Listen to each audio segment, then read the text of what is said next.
He hablado y escuchado a todos aquellos que pudieran decirme lo que realmente pasó en 1531. Con mi maestro Fray Bernardino de Sahagún, hombre bueno y conocedor de nuestra historia, con soldados y los primeros misioneros que llegaron a estas tierras, quienes me han dicho cómo era nuestra civilización antes de que yo naciera. He compartido tardes enteras con el obispo Zumárraga y Juan Diego, que vivieron de manera portentosa la aparición de la perfecta Virgen María de Guadalupe en nuestro México, y a quien ahora pido su gracia y su guía para escribir lo que realmente pasó. Antonio Valeriano era el mejor alumno que habíamos tenido en el colegio de la Santa Cruz en Tlatelolco. Un niño de la nobleza azteca que, al igual que otros niños nobles, venían con nosotros a recibir la doctrina de la fe católica. Hace algunas semanas, este joven vino a verme porque quería saber todo acerca de lo ocurrido en el mes de diciembre de 1531.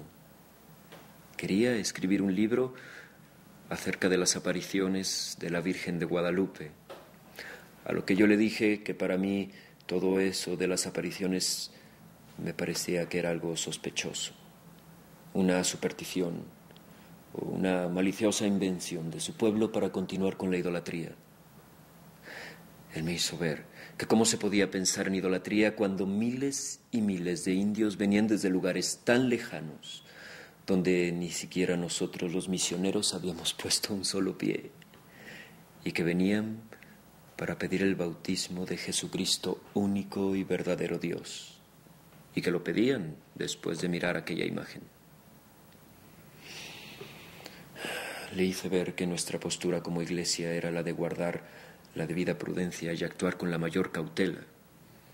Le recordé que cuando los judíos fueron a pedir consejo a Gamaliel sobre lo que debían de hacer con los cientos de infieles que día a día se convertían al cristianismo, Gamaliel, que era un hombre sabio y doctor de la ley, les respondió: déjenlos. Porque si lo que está ocurriendo es cosa de hombres, tarde o temprano desaparecerá. Pero si es de Dios, ni ustedes ni nadie lo podrá detener. 15 siglos han pasado desde ese momento y la verdad sobre Jesucristo y su iglesia sigue viva. Y es por esa misma razón que ante algo sin explicación como lo ocurrido en el mes de diciembre de 1531, nuestra postura es la de la prudencia y obediencia como lo pide la Iglesia. Ya el tiempo se encargará de mostrar si todo esto de las apariciones es verdad o no, que por el momento habrá que esperar. ¿Qué fue lo que vieron nuestros viejos y sabios tlamatimines en aquella rústica tela de maguey?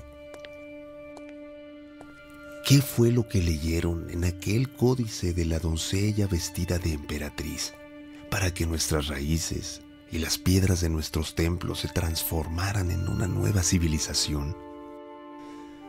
¿Por qué Fray Bernardino de Sahagún y los demás gobernantes de la iglesia no destruyeron aquella tela como lo hacían con los demás ídolos si consideraban que la imagen de la Virgen de Guadalupe era sospechosa?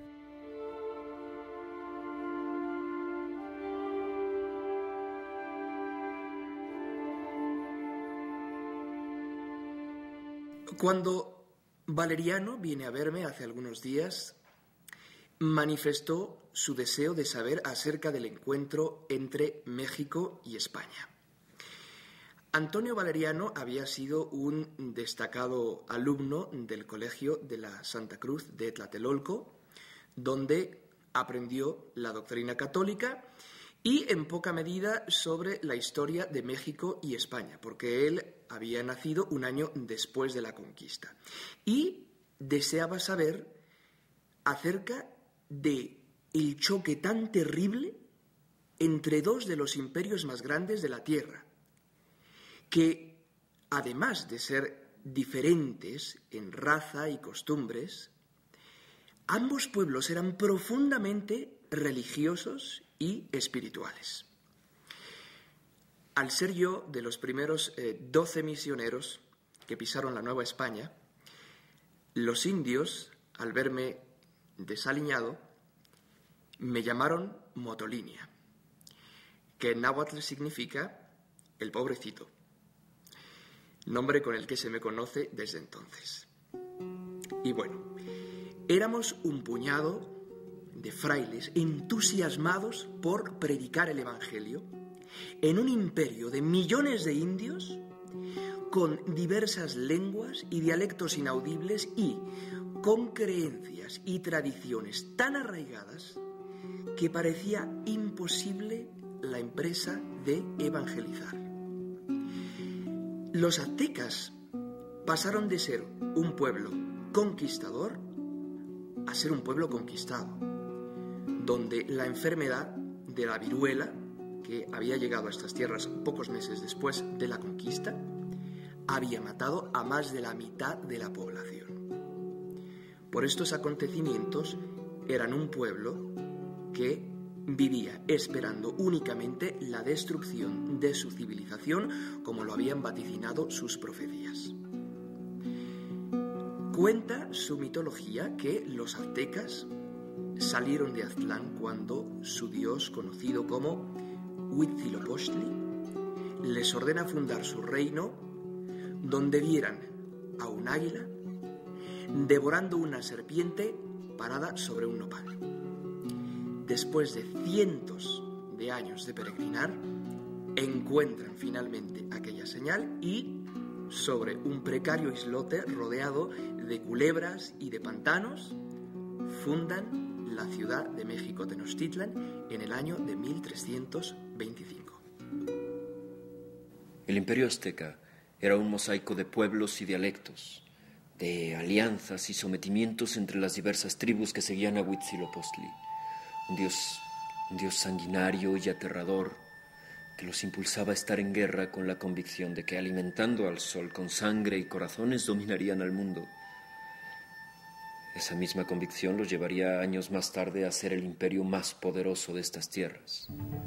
Y desde ese momento vivieron con la obsesión de ser hijos del sol y de luchar una batalla cósmica contra la luna para impedir la destrucción del universo. Al ser los aztecas un pueblo profundamente religioso, ellos ofrecían la vida de sus propios hijos al dios Tlaloc, dios de la lluvia y la fertilidad. Lo hacían con un gran dolor, pero también con la convicción de que la sangre de sus hijos salvaría al mundo del inevitable cataclismo que destruiría su civilización y que sucedería durante la era del quinto sol. Esta profecía, que estaba inscrita en su calendario sagrado, marcaría el comienzo de los sacrificios humanos. La leyenda de los soles narra que los 4 soles anteriores habían sido destruidos y que la tierra había quedado en una absoluta soledad y oscuridad. Por tal motivo, los dioses deciden reunirse en la ciudad de Teotihuacán, que en náhuatl significa lugar donde se reúnen los dioses. Ahí deciden hacer fuego nuevo para que el primer dios que se arrojase a la hoguera sagrada pudiera convertirse en el nuevo sol. La leyenda narra que un dios fuerte y arrogante decide arrojarse al fuego, pero duda en el último momento dando un paso atrás.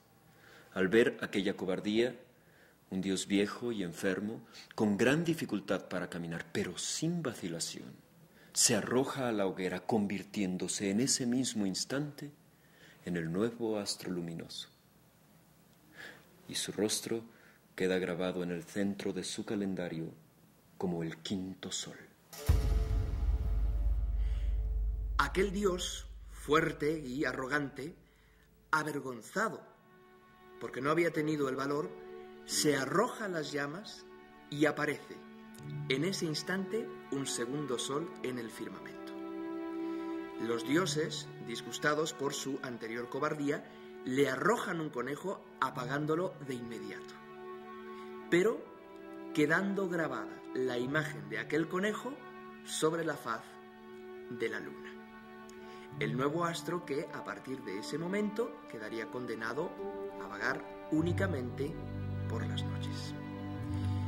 El relato cuenta que este nuevo sol brillaba pero que no tenía movimiento, por lo que los dioses deciden sacrificarse y entregar su sangre para alimentar al nuevo sol y que así pudiera comenzar su camino por el firmamento.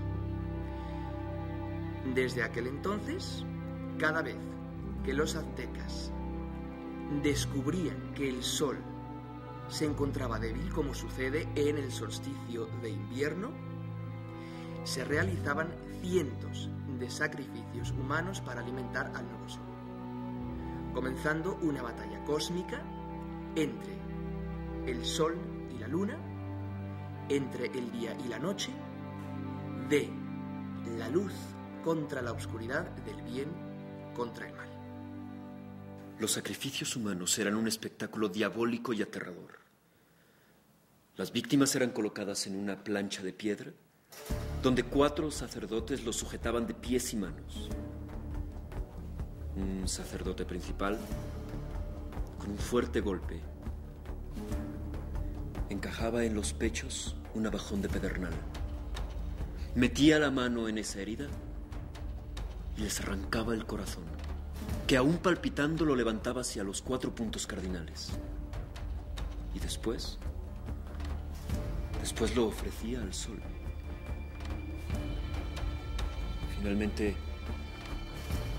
Finalmente el cuerpo de la víctima era arrojado gradas abajo para ser devorado y repartido por sus captores. Cabe señalar que los aztecas solo practicaban el canibalismo por razones de su religión, cosa que no dejaba de alarmarnos, y más aún porque no lográbamos comprender el profundo sentido religioso de sus ceremonias.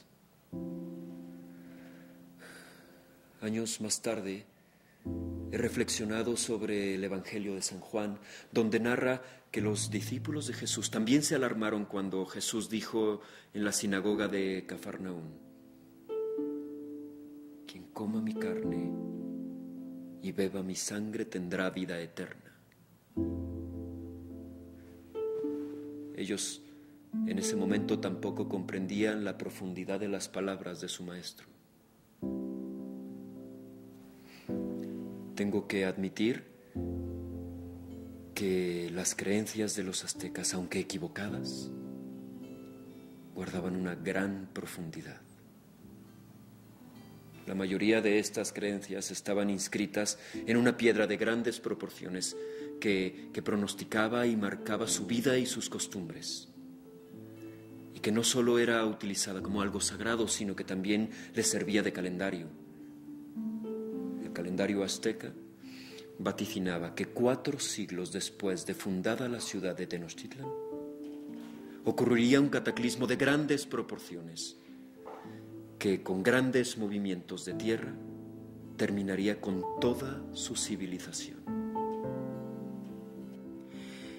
Durante el solsticio de invierno del final de cada siglo, los aztecas encendían fuego nuevo para animar al sol a seguir alumbrando un nuevo ciclo. Cada siglo de los aztecas era de 52 años, por lo que, si el terrible cataclismo vaticinado en su calendario sucedería 4 siglos o 208 años después de la fundación de Tenochtitlan, que fue en el año de 1325, la fecha señalada para la destrucción de su civilización ocurriría durante la era del quinto sol, cuarto movimiento, 13 caña, es decir, en el solsticio de invierno del mes de diciembre de 1531. Si bien todo esto suena sorprendente por ser la fecha en la que se dice ocurrieron las apariciones del Tepeyac, no menos sorprendente es que los aztecas celebraban en el mes de diciembre, precisamente durante el solsticio de invierno, la ceremonia del Panquetzaliztli, la más importante de su religión. Esta fiesta era tan importante para los aztecas como lo sería la Pascua para los judíos o la resurrección de Jesucristo para nosotros los cristianos. Existen grandes similitudes, pero también grandes diferencias entre estas tres religiones. Mientras los aztecas, en su fiesta del Panquetzalistli, encendían fuego nuevo y realizaban cientos de sacrificios humanos para ofrecer la sangre de sus víctimas al sol, los judíos durante su Pascua también encendían fuego nuevo, pero a diferencia de los aztecas, no sacrificaban seres humanos sino a un cordero para ofrecer su sangre como una ofrenda a Dios. Ahora bien, nosotros, los cristianos, durante nuestra Pascua también encendemos fuego nuevo, pero a diferencia de los aztecas y de los judíos, la sangre que ofrecemos no es la de cientos de seres humanos ni la de un cordero, es la sangre del Hijo de Dios que se ofrece a sí mismo para salvarnos. No es el hombre que sacrifica al hombre por Dios, sino es Dios mismo que se sacrifica a sí mismo por el hombre. Y este sacrificio del cuerpo y la sangre de Jesucristo se repite en los altares de cada Eucaristía. Al igual que los sacrificios, la guerra para los aztecas tenía también un alto sentido religioso. Más que aniquilar a sus enemigos, se trataba de conseguir la mayor cantidad de prisioneros que después serían destinados a los sacrificios humanos. Por esa razón se llamaban guerras floridas, porque se buscaba cosechar la mayor cantidad de corazones que después serían ofrecidos al sol. Para el prisionero, morir en sacrificio era un privilegio, ya que para el azteca la muerte tenía otro sentido. Para ellos, la forma de ganarse el cielo no era por cómo se vivía, sino por cómo se moría. Eran un pueblo tan coherente con su religión, que no había en el mundo idólatras tan entregados, ni reverenciadores a sus dioses como estos indios de la Nueva España. Fue hasta después que descubrí que no eran politeístas como todos pensábamos, sino monistas, es decir, que adoraban a un solo y único Dios, al cual conocían como Tloquenahuaque, el creador de todas las cosas, y al cual veían y adoraban de diversas formas e invocaciones. Moctezuma, emperador de los aztecas, era un hombre religioso y muy coherente con todo lo que creía. Los tlamatinimes y los sabios aztecas, acostumbrados a contemplar los astros para entender sus designios, pocos años antes de que llegásemos nosotros a estas tierras, le informan a Moctezuma que un cometa de largas colas sería visto en pleno día cruzando todo el país y que en un eclipse el sol sería devorado por la luna. Para un pueblo que estaba en una guerra cósmica durante la era del quinto sol, estos vaticinios eran algo aterrador, adquiriendo una importancia relevante a los ojos del emperador que influiría en la conquista de la Nueva España y en la evangelización. Si bien muchas de las profecías se estaban cumpliendo, la profecía que cambiaría el rumbo de la historia sería la de Quetzalcóatl. Para los aztecas, todo aquello que se arrastraba por el suelo, como el caso de la serpiente, tenía una relación directa con el mundo, mientras que las plumas de las aves representaban lo que se elevaba al cielo, es decir, lo divino. Por tal visión, Quetzalcóatl, que en náhuatl significa la serpiente emplumada, representaba la unión de dos mundos, lo terrestre con lo divino. La leyenda de Quetzalcóatl adquiere una gran trascendencia cuando este dios, que se oponía rotundamente a los sacrificios humanos, a diferencia del dios Huitzilopochtli, deserta por el oriente en el año 1 Caña, con la promesa de volver por el mismo lugar por el que se fue en el año 1 Caña, cuando coincidieran los calendarios que los aztecas conocían como el solar, el lunar y el venusiano. Irónicamente, Esa fecha profetizada por Quetzalcóatl coincide con el año y el día en el que Cortés llega por el oriente a estas tierras y pisa por primera vez las playas del Imperio Azteca, precisamente en el año 1 Caña, que en nuestro calendario corresponde al año 1519. La escritura de los aztecas eran códices y manuscritos pictográficos con los cuales, a través de imágenes, ellos representaban su concepción del mundo y sus creencias religiosas. Quetzalcóatl aparece en uno de estos códices como un hombre barbado, vestido de negro, con un casco dorado y llevando una cruz. Cuando el emperador es notificado que unos hombres habían llegado por donde nace el sol sobre unas casas flotantes y que estos hombres habían pisado las costas de su imperio precisamente el día de la celebración de Quetzalcóatl, y que además coincide con que es Viernes Santo para los españoles y todos vienen vestidos de negro, y cuando le dicen que el jefe de estos dioses blancos es un hombre barbado, vestido de negro, con un casco dorado y que lleva una cruz, pues el emperador palidece y no duda ni por un instante que es el mismo Quetzalcóatl que ha regresado por el oriente a reclamar su reino. ¿No sería la llegada de estos españoles un designio de Dios para la evangelización de estas tierras que realmente no lo conocían?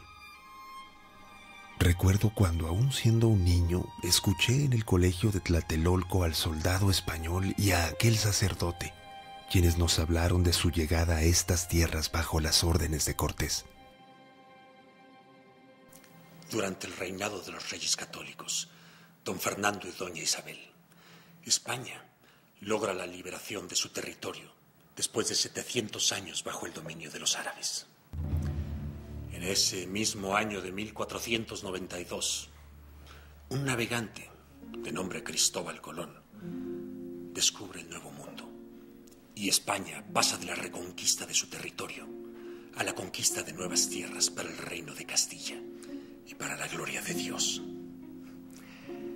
Aquel descubrimiento abría un mundo desconocido y lleno de riquezas, un mundo nuevo por conquistar, que hacía que la nobleza española, buscando aumentar sus fortunas, patrocinara nuevas expediciones que hablaban de ciudades llenas de oro, nuevas aventuras, leyendas maravillosas, por lo que soldados y exploradores nos embarcábamos, sin importarnos con ello dejar la propia vida. Fue en uno de esos viajes de locura cuando conocí a don Hernán Cortés, un hombre audaz y seductor, hábil como pocos para la guerra y para convencer a sus hombres del poder de la mano de Dios. La gran fe de Cortés, a quien dicho sea de paso le debo la vida, comenzó a dar sus primeros frutos desde nuestra primera llegada a México. Recuerdo que habíamos encontrado a unos sobrevivientes de un naufragio acaecido hacia 1511. Esos hombres habían vivido ya 8 años en tierras mayas aprendiendo el idioma, lo cual obró en nuestro beneficio. Uno de ellos, Gonzalo Guerrero, habíase casado con mujer maya y procreado a los primeros mestizos en estas tierras. El otro, Jerónimo de Aguilar, hombre de iglesia, fue utilizado por Cortés como intérprete junto con una mujer de nombre Doña Marina, mejor conocida como la Malinche. La Malinche era una mujer noble náhuatl que había sido entregada desde muy pequeña a un cacique de Tabasco, quien a su vez se la entrega a Cortés junto con 20 mujeres más. La Malinche, al hablar en náhuatl, su idioma natal, y en maya, es utilizada como intérprete, ya que Cortés se comunicaba en español con Jerónimo de Aguilar. Este lo hacía en maya con la Malinche y ella en náhuatl con los nobles mexicas. Siempre nos preguntamos si fue la suerte o la fe de Cortés lo que provocó el encontrar a aquellos náufragos que ayudarían a la conquista y a la evangelización de estas tierras. La fe de Cortés daba frutos en cosas inexplicables. Recuerdo que después de una batalla con los feroces tlaxcaltecas, los capitanes de Cortés y yo coincidimos en que la empresa de llegar a Tenochtitlan era una locura difícil de realizar. Presionamos a Cortés para abandonar la conquista y regresar a Cuba. Cortés, aún con heridas de la reciente batalla con los feroces tlaxcaltecas, solo escuchaba y en todo daba la razón. Pero cuando sus capitanes dejaron de hablar, los exhortó a ponerse en las manos de Dios, a confiar en Él, porque Él ayudaría a la victoria ante la urgencia de catequizar estas tierras. Fue entonces cuando sucedió algo inexplicable. Estábamos en vísperas de una batalla de nuevo con los tlaxcaltecas y aparecióse una comitiva de indígenas en son de paz, pidiendo ser aceptados en el bando español a fin de combatir a su mayor enemigo, el temido Moctezuma, emperador de la gran Tenochtitlan. Día inolvidable. Fue aquel 13 de octubre de 1519, cuando nos pusimos en marcha hacia México Tenochtitlan, con un ejército de 500 totonacas y más de 50,000 tlaxcaltecas aliados. Al llegar a la gran Tenochtitlan, parecía que estuviésemos soñando. La ciudad lucía levantada monumentalmente en medio de lagos, rodeada de cerros y volcanes. Las casas estaban llenas de flores, mientras cientos de canoas navegaban sobre canales alrededor de maravillosos templos. París tendría cerca de 65,000 habitantes. Sevilla unos 45,000. En la capital del Imperio Azteca convivían más de 250,000. Ver aquel encuentro entre Moctezuma y Cortés era como mirar el encuentro entre los hijos de Dios y los hijos del sol. El paso de los años nos ha dejado ver el gran deseo de Dios nuestro Señor por evangelizar estas tierras. Nada más hay que ver los santos milagros que ha hecho y se hacen cada día en la Santa Iglesia de Nuestra Señora de Guadalupe, allá en el Cerro del Tepeyac. Para el azteca, solo aquello que tenía raíz y estaba fuertemente arraigado a la tierra de su pueblo era símbolo de verdad. Los primeros misioneros pensaban que la religión indígena estaba llena de engaños y manifestaciones demoníacas por tanta idolatría y sacrificios que veían. Al ver tales aberraciones, condenaron al infierno a nuestros antepasados por tales costumbres y tradiciones, sin saber que lo que estaban realmente condenando eran las verdades y raíces más profundas de nuestra civilización, ya que nuestros viejos representaban la sabiduría más arraigada de nuestro pueblo. La conquista no fue ni la peor ni la más letal de las batallas que sufrió el Imperio Azteca.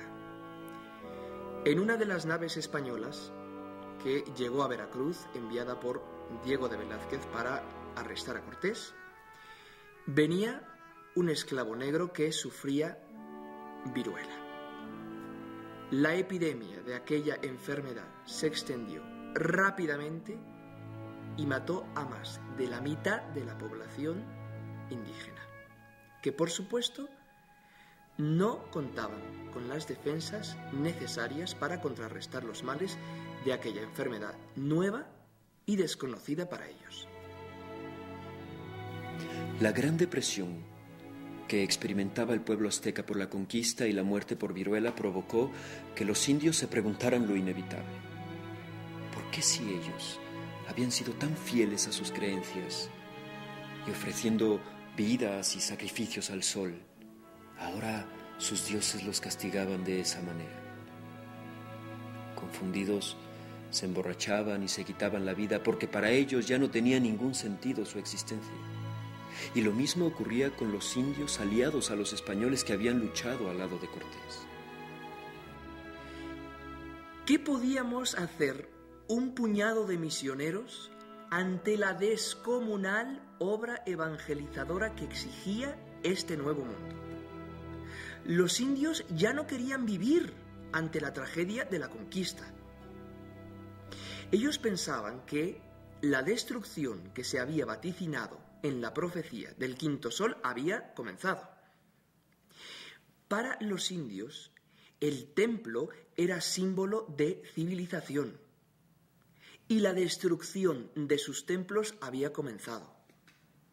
La tragedia existencial aumentaba día a día por los abusos de los mismos conquistadores que robaban, violaban e incluso rechazaban a sus mismos hijos mestizos. El gobierno no respetaba ni a los pocos frailes que defendíamos sus derechos y que a los ojos de los indígenas éramos los sabios del Dios que predicábamos. Así como evangelizar, por Dios. Ante la descomunal misión de propagar la palabra de Dios, Cortés pide al emperador Carlos V más religiosos para evangelizar estas tierras. Y el rey nombra, justamente el 12 de diciembre de 1527, a Fray Juan de Zumárraga como el primer obispo de la Nueva España, quien llegaría a México un año después. Al tiempo que Zumárraga llega a México, Nuño de Guzmán es nombrado presidente de la primera audiencia para gobernar la Nueva España. Este nombramiento, en vez de mejorar la situación de México, la iba a empeorar. Lo primero que hace Nuño de Guzmán es presentar falsas acusaciones en contra de Cortés con la intención de arrebatarle su poder y sus bienes.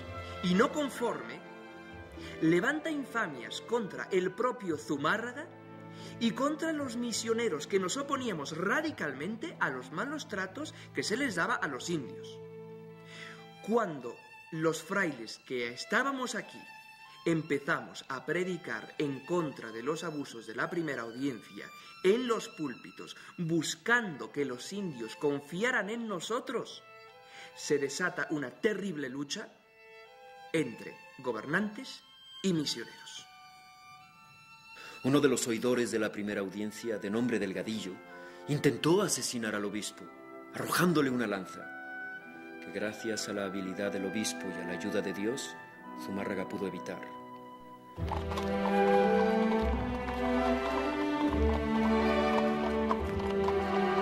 Frente a aquella guerra, la primera audiencia busca impedir por todos los medios que sus tiranías pudiesen ser notificadas al rey de España y bloquean toda posibilidad de comunicación con el viejo continente.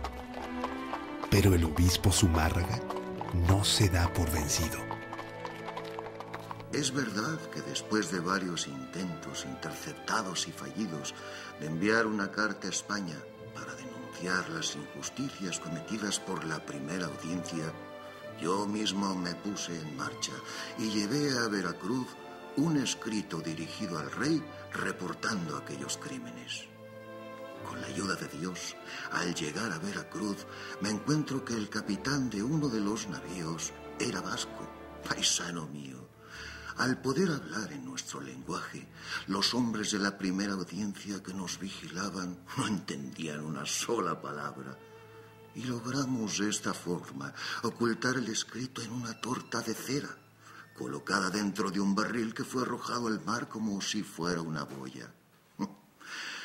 Y así fue que finalmente mi carta pudo llegar al rey.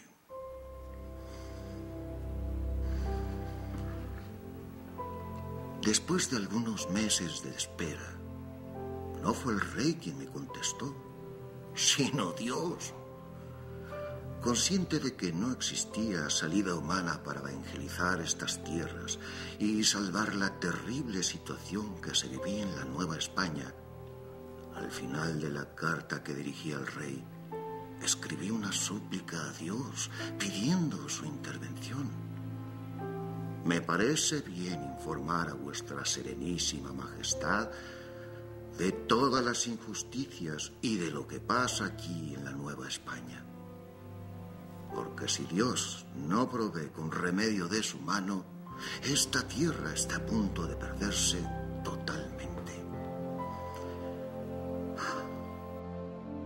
Aquí se narra cómo hace poco y de manera portentosa se apareció la perfecta Virgen María de Guadalupe, la Madre del verdadero Dios, allá en el Tepeyac. 10 años después de haber sido conquistada la Ciudad de México en el año 1521, que para el indígena era el año 13 Caña, que significaba rumbo a la casa de la luz.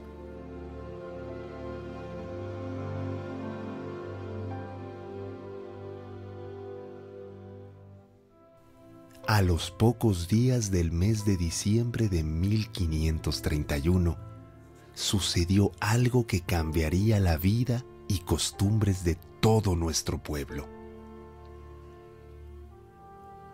En la zona de Tulpetlac había un humilde macehual de 57 años, bautizado por los misioneros con el nombre de Juan Diego, ya que su nombre náhuatl era Cuautlatoatzin, que significa el águila que habla. Y al ser para los aztecas el águila la representación del mismo sol, su nombre significaba el mensajero de las cosas divinas. Era sábado y yo iba a Tlatelolco en busca de las cosas de Dios.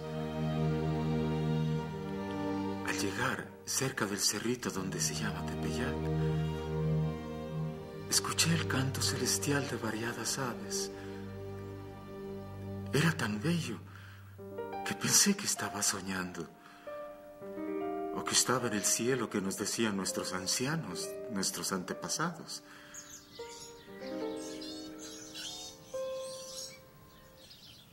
Allí estaba ella,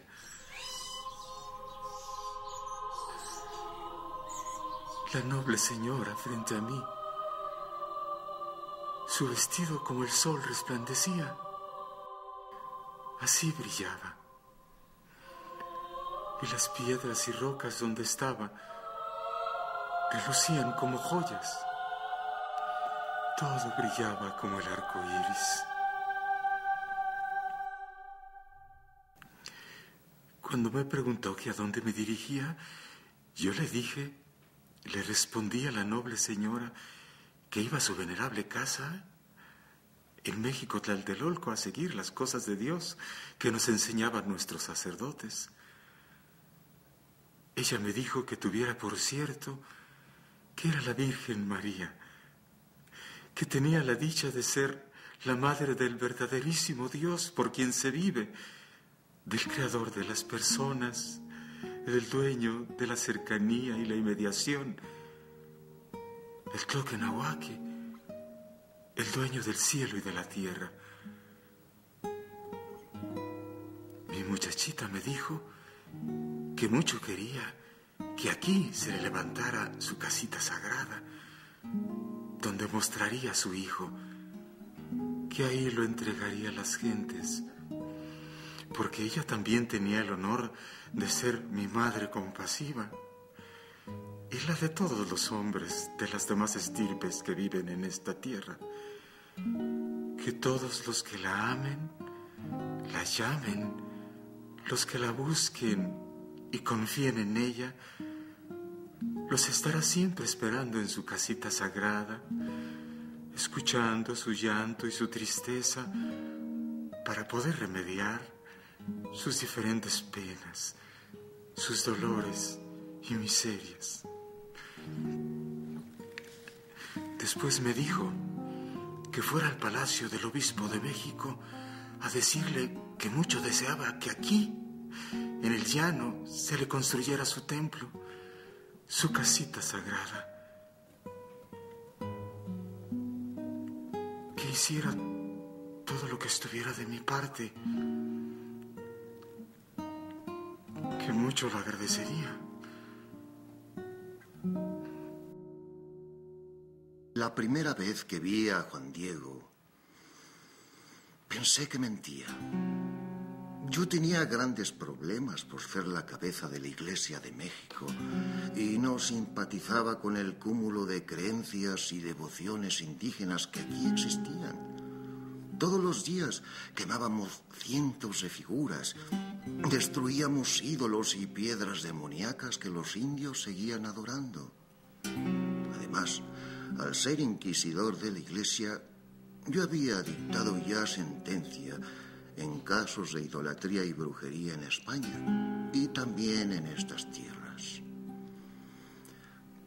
Y se presenta ante mí una mañana este hombre diciendo que se le había aparecido la Virgen María. ¿Cómo podía yo aceptar la petición de un indio recién converso diciendo que la Señora del Cielo le había pedido que se le construya un templo en el Tepeyac? Y ahí, precisamente ahí, en el lugar donde los indios adoraban a la madre de todos los dioses paganos, a la que llamaban Tonanzi. Lo despedí y le dije que viniera en otra ocasión, que otro día lo escucharía con más calma. Cuando regresé ese mismo día al cerro, mi muchachita ya me estaba esperando ahí donde antes.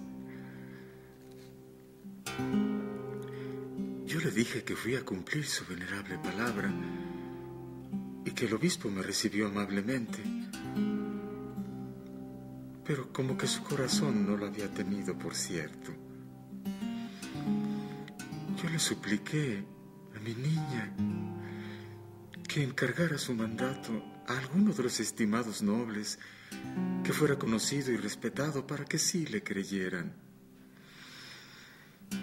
Porque yo era hombre de campo, cuerda de cargadores, que yo mismo necesitaba ser conducido, llevado a cuestas, ya que no era lugar para mí allá donde mi niña me había enviado. Pero ella me dijo que no eran escasos sus servidores ni sus mensajeros, y que era muy necesario que yo volviera con el señor obispo para que se construyera su casita sagrada, que le dijera que la siempre Virgen María, la Madre de Dios, me enviaba a mí como su mensajero.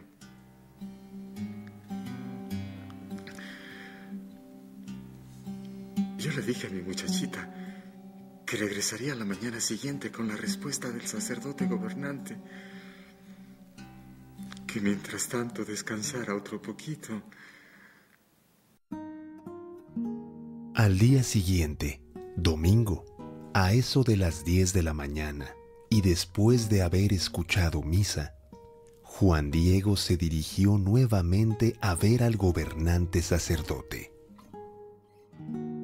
Cuando Juan Diego regresó el domingo 10 de diciembre por la mañana, se arrodilló y lloró. Me suplicó que le creyera que él era un mensajero de la Reina del Cielo, quien pedía su casita sagrada en el Tepeyac. Le pregunté que dónde la había visto, que cómo era ella, muchas cosas para cerciorarme. Y todo, absolutamente todo me lo dijo. Entonces le pedí una señal, algo que pudiera demostrar que realmente era un mensajero de la Madre de Jesucristo, y que se marchase, y que no volviese hasta entonces. Juan Diego se retiró con la cabeza baja, y mandé llamar a 2 de mis sirvientes para que lo siguiesen y viesen con quién hablaba. Pero no sirvió gran cosa, porque al poco tiempo volvieron diciendo que lo habían perdido al llegar al puente del cerro, y que sin explicación alguna había desaparecido.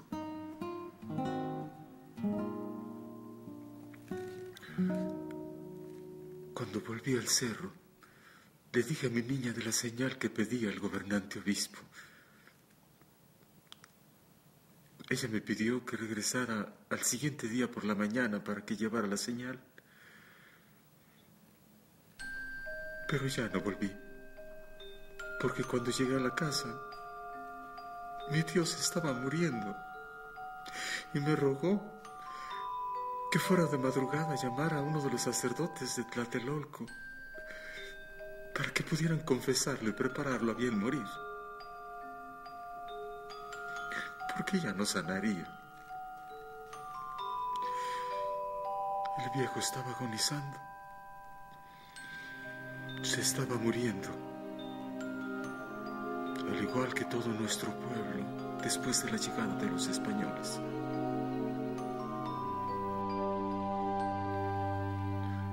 Cuando todavía estaba oscuro, salí camino a Tlatelolco a buscar a un sacerdote. Cuando me acercaba al cerrito donde había visto a la noble señora del cielo, pensé que si me salía al encuentro me detendría para ir a llevarle la señal al obispo. Así que me fui rodeando por otro camino. Juanito, Juan Dieguito, ¿a dónde te diriges? Mi jovencita, niña mía, la más pequeña. Ojalá que estés contenta. ¿Cómo te amaneció? ¿Sientes bien tu amado cuerpecito? Te hago saber con pena, niña mía, que está muy grave un servidor tuyo, tío mío, que seguro pronto va a morir. Ahora iré con prisa a tu venerable casa de México a llamar a uno de los amados de nuestro Señor para que vaya a confesarlo y prepararlo a bien morir. Perdóname, hija mía, la más pequeña. Luego volveré para ir a llevar tu venerable aliento. Tenme un poco de paciencia, porque con ello no te engaño, niña mía. Mañana sin falta volveré a toda prisa. Escucha, hijo mío, y ponlo en tu corazón. No temas esta enfermedad ni ninguna otra enfermedad. No estoy yo aquí que tengo el honor y la dicha de ser tu madre. No estás bajo mi sombra y mi resguardo. ¿No soy yo la fuente de tu alegría? ¿No estás en el hueco de mi manto o en el cruce de mis brazos? ¿Acaso tienes necesidad de alguna otra cosa?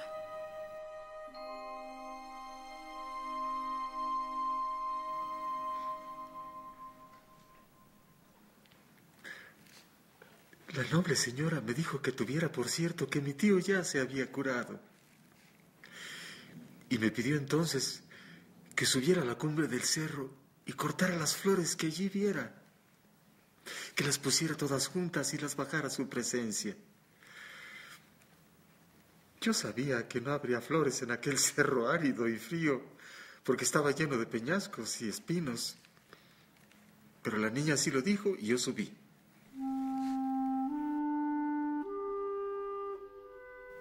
Cuando subí a la cumbre del cerro, me maravillé de ver cuántas y variadas flores allí había,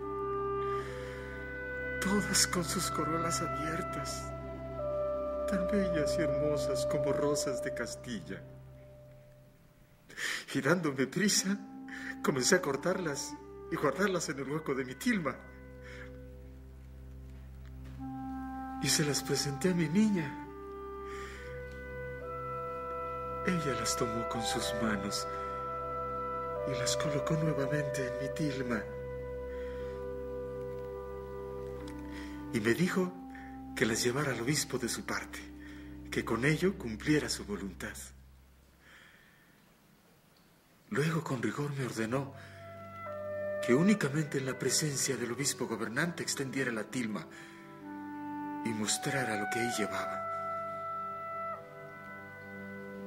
Juan Diego baja del cerro con el corazón confiado y contento, ya que siendo indígena, sabía que con aquellas flores en su tilma era un mensajero de verdad. Los mensajeros indígenas de sus ancestros siempre llevaban sus mensajes acompañados de flores, por ser la flor el símbolo de la verdad.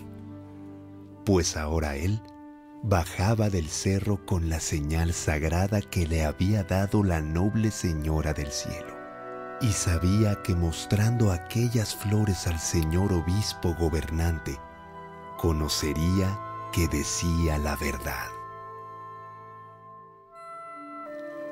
Cuando llegué al palacio del sacerdote gobernante, sus servidores no me querían dejar entrar y me tuvieron mucho tiempo esperando. Como vieron que yo ahí nomás estaba, se acercaron a mirar lo que traía yo en la tilma. Y al no poder ocultarles lo que yo allí llevaba, les abrí un huequito y les mostré que eran flores. Ellos se admiraron porque no era tiempo de flores y quisieron sacar unas cuantas, pero cuando hacían el intento por sacarlas, como que las flores desaparecían y nomás no podían sacarlas. Recuerdo que cuando los sirvientes llegaron asustados a decirme lo que había pasado con el indio, mi corazón saltó pensando que aquello sería la señal, por lo que ordené que lo hiciesen pasar de inmediato. Cuando hubo estado en mi presencia, Juan Diego se postró y me dijo: Le dije al señor gobernante que había cumplido según me ordenó, que la Señora del Cielo había recibido con alegría su venerable petición, que le mandaba unas flores como señal para que se cumpla su voluntad. ¿Y bien?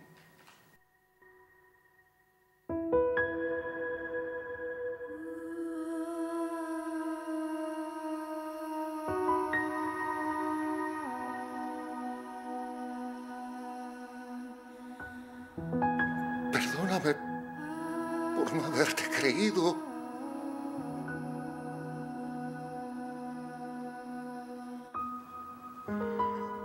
Debo confesar que cuando Juan Diego se presentó por primera vez, le dije que soñaba, que estaba borracho. No le creí y pedí una señal.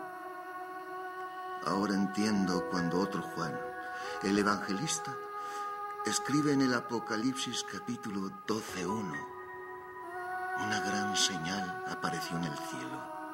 Una mujer vestida de sol con una luna bajo sus pies. En la carta que le envié al rey, como mencionaba, pedía la intervención de Dios para salvar estas tierras. Meses después, Dios escucha a su obispo de México y envía su respuesta con su madre a México. Y yo no le creí.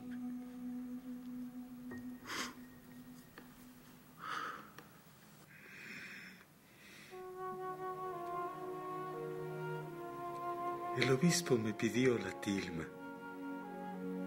y me dio licencia para ir a ver a mi tío, pues se había quedado muy enfermo.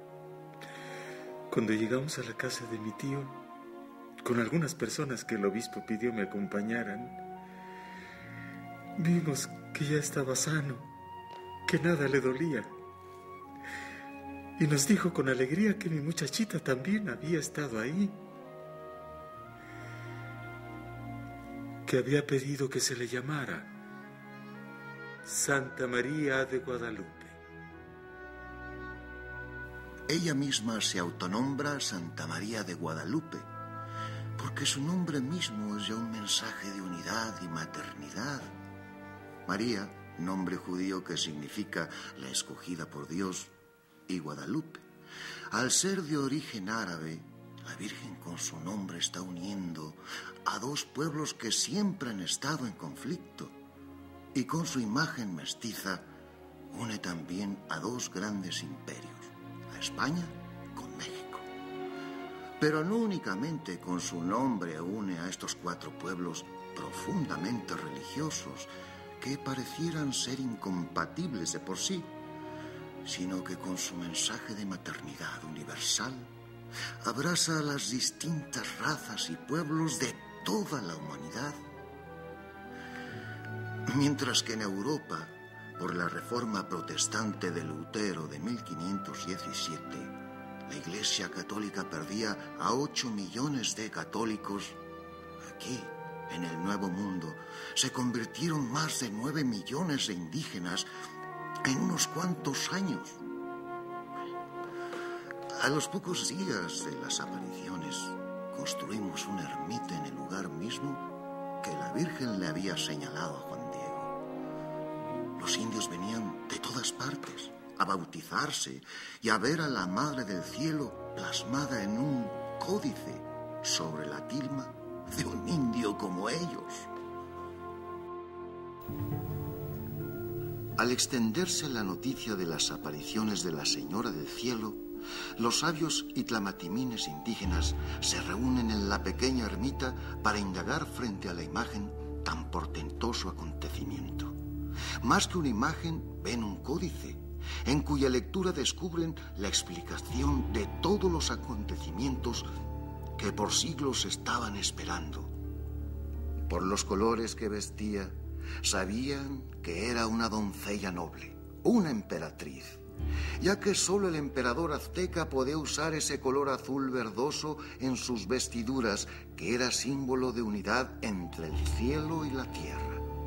Aquel manto azul verde, tachonado de estrellas, representaba el cielo, y su vestido rosado, adornado con figuras florales, la tierra. Es decir, la Virgen estaba vestida con el universo. Dentro de la sociedad indígena, la tilma era un indicativo del nivel y condición social de una persona. Solamente los nobles tenían permitido decorar y colorear su vestimenta. Juan Diego, al ser un macehual, un hombre común y corriente, sus vestidos tenían que permanecer con el color crudo del material con el que había sido confeccionado. Al plasmarse la Virgen de forma milagrosa en su tilma, con los colores de una emperatriz, la Virgen lo está dignificando. Un gesto con un profundo significado para todo el pueblo indígena. La escritura y lectura de los aztecas es a través de imágenes, códices llenos de símbolos y mensajes. Cuando los sabios y ancianos leen la imagen, se dan cuenta que aquel mensaje extraordinario en aquel códice venía de Dios. Los sabios indígenas no vieron únicamente a una doncella parada sobre una luna negra, como la podíamos ver cualquiera de nosotros los españoles. Ellos leyeron un documento que hablaba de su historia, de su pasado y su futuro. Miles y miles de conversiones se realizaban sin ninguna explicación posible. No lo entendí hasta que los sabios indígenas leyeron y me explicaron el significado de aquella pintura, de aquel códice guadalupano. Fue cuando comencé a entender cómo Dios se reveló y trajo su bendición a estas tierras de México y logra a través de aquella milagrosa imagen una extraordinaria inculturación del Evangelio. Un mensaje de amor para este pueblo que vivía un momento trascendental de su historia y que parecía que todo esfuerzo por llevar la palabra de salvación de Jesucristo estaba destinado al más rotundo fracaso. El ángel bajó la luna con las alas de águila y no de paloma como sucedía en la mayoría de las pinturas de Europa, representa un mensajero del cielo, ya que por ser el águila, el ave sagrada y la única que podía alcanzar las alturas para llevar la sangre de los corazones que eran sacrificados como alimento del sol. El águila, para el pueblo mexica, tiene un gran significado, ya que fue el símbolo que señaló el sitio en donde debían de fundar su civilización. Pero el águila también adquiere un gran significado para el pueblo católico. El evangelista San Juan, un gran mensajero de Dios y compañero inseparable de la Virgen María, es representado con la figura de un águila. Lo sorprendente es que otro Juan, un gran mensajero de Dios en estas tierras y también un compañero inseparable de la Virgen de Guadalupe, en su casita de México, y quien fuera bautizado como Juan Diego. Su nombre en náhuatl era Cuauhtlatoatzin, que significa el águila que habla. Dos Juanes, dos compañeros inseparables de la Virgen María, dos águilas que se han unido fuera de lugar y de tiempo para comunicar al mundo el mensaje de amor de Dios. Al tener el ángel el rostro de un viejo, representa la sabiduría indígena. Y al tomar con su mano derecha el manto azul lleno de estrellas que representa el cielo, y con su mano izquierda el vestido rosado que representa la tierra, les dice a los indígenas que el cielo y la tierra han quedado hermanados por la sabiduría de Dios, que ya no hay conflicto ni guerra cósmica, que todo el universo se encuentra en armonía en la figura de la Virgen María. Los sabios indígenas, además de ver a una emperatriz, también vieron a una doncella encinta, una mujer de Adviento embarazada, como lo indica la cinta oscura que tiene sobre su vientre, símbolo de una mujer encinta para los aztecas. Ven a una joven doncella porque sus códices indicaban que las mujeres casadas debían peinarse con una trenza sobre la cabeza, mientras que las vírgenes lo hacían con el cabello liso y hacia abajo, como la Virgen de Guadalupe se presenta, que para los aztecas era signo de virginidad. Ahora bien, lo trascendente del códice es que descubren que aquella doncella virgen y embarazada es la Madre de Dios, tal y como ella misma se lo había dicho a Juan Diego en sus apariciones. Los sabios aztecas lo descubren porque en la túnica de la Virgen aparece el elemento modular y más importante de todo el códice, el jazmín de 4 pétalos, la flor solar en X, el quinto sol, al cual consideraban Dios. Los sabios comprendieron estar ante una mujer virgen y encinta, tan inexplicable para ellos como para nosotros. Una doncella que lleva en su vientre el único y verdadero Dios para quien se vive, dejando atrás la convicción de que la era del quinto sol sería el final de la humanidad. Ahora veían que María de Guadalupe lo llevaba en su vientre y que había venido a su pueblo para dar a luz al verdadero sol, el único y verdadero Dios. Los tlamatimines nos explicaron que los arabescos de su vestido son 9 flores extrañas y que eran símbolos de la verdad, ya que para los indígenas la verdad era aquello que tenía raíz y era representado como flor y canto, la belleza de lo auténtico que solo se podía encontrar arraigado en lo más profundo de la raíz de su civilización.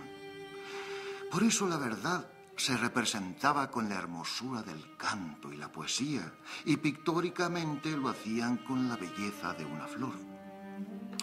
Por esta razón, las flores eran símbolos de verdad y eran utilizadas por los mensajeros aztecas para transmitir sus mensajes.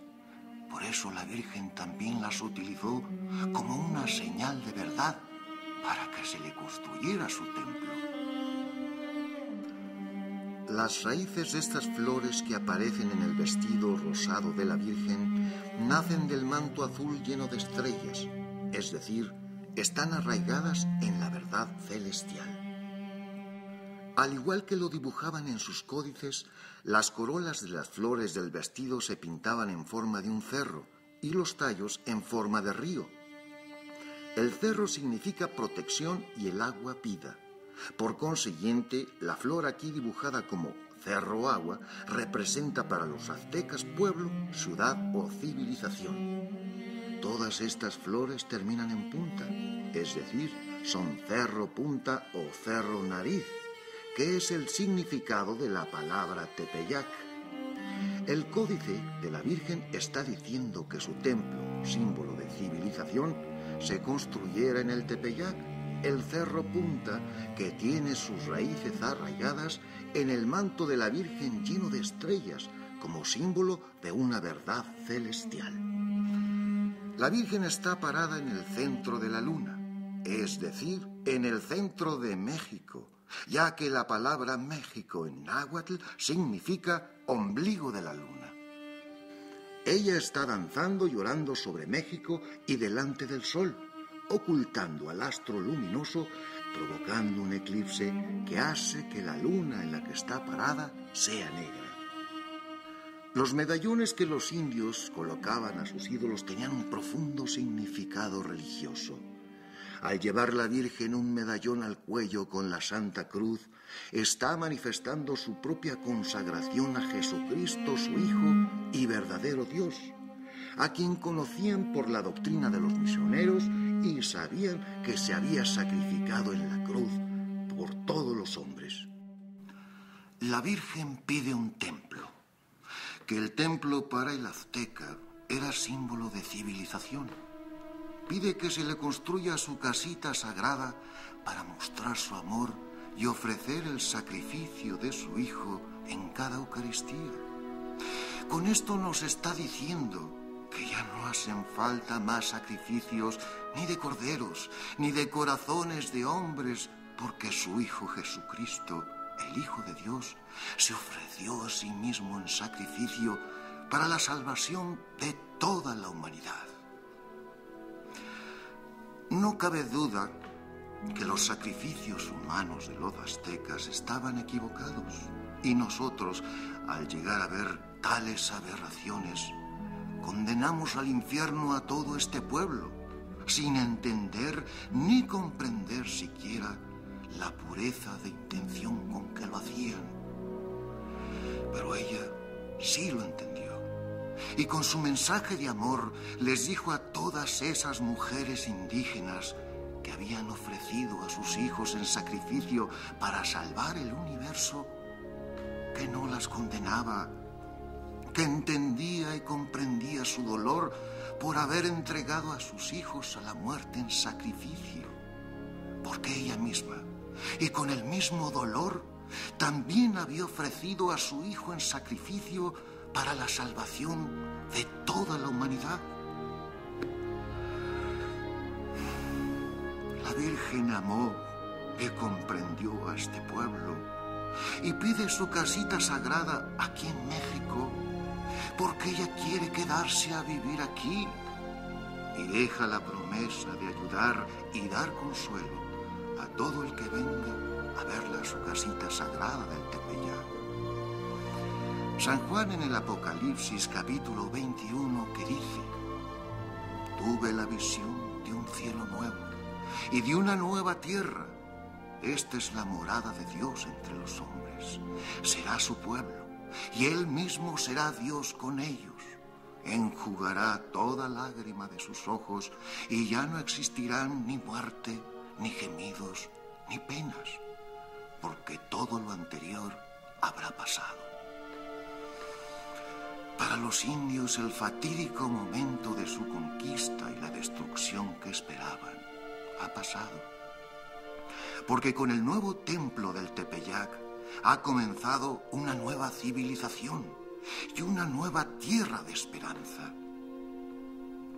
La Virgen María de Guadalupe promete ayudar a construir la cultura de la vida y la civilización del amor, y nos espera en su casita sagrada para consolarnos y llevarnos de la mano a la presencia de nuestro Creador. con su mensaje nos enseña a entender la grandeza del amor de Dios con un mensaje maternal universal, un mensaje que trasciende del sí del Nazaret al aceptar ser la esclava y la madre de Dios, a un segundo sí que aceptó en el Calvario como madre ahora de toda la humanidad. Ella nos pide que no tengamos miedo, porque siempre estará esperándonos y para darnos amor y consuelo y la fuerza para que podamos cumplir con cada uno de nosotros con la responsabilidad que nos corresponde por ser hijos de Dios. Y nos pide, como se lo pidió a Juan Diego, que seamos sus mensajeros para extender sobre la tierra el reino de Dios. Cuando Juan Diego sintió miedo y sentía que no era el indicado para llevar aquel mensaje del cielo al obispo, la Santísima Virgen de Guadalupe lo miró y le dijo: anda y haz lo que esté de tu parte.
Yo te saludo, María,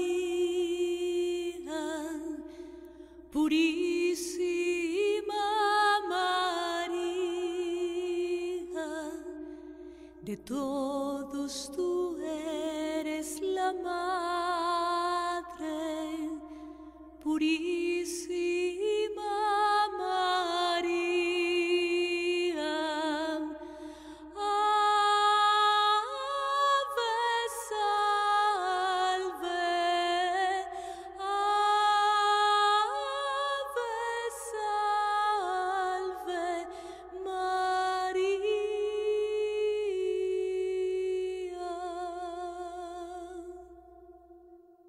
Yo te saludo, Maria.